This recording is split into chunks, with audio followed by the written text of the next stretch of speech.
We're jumping up and down and throwing our hands in the air and playing this wild, crazy music, and our lights is flashing, and somebody would drive by, they would think we were very silly. Is that right? Yeah. No, you guys sound like a bunch of old graveyard dead. Yeah!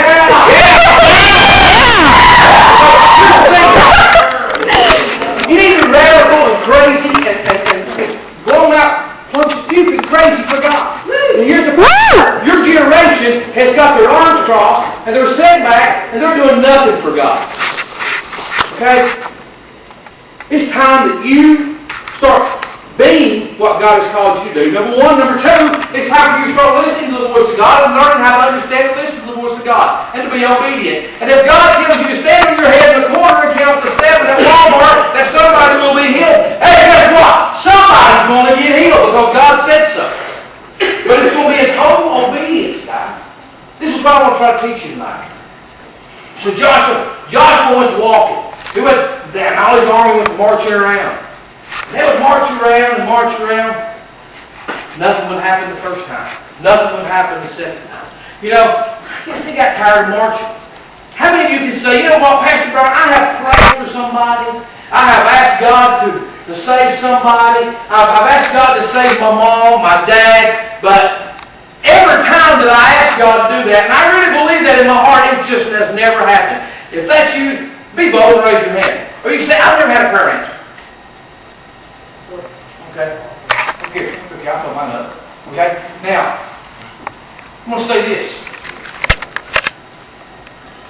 It's either your lack of faith, not God's timing, and my question would be, are you in obedience to what God's telling you to do? How are you praying? And if God is telling you to go to that person and you have been running from going to that person, but yet you're going into your closet and praying, then you're not in obedience to the Lord.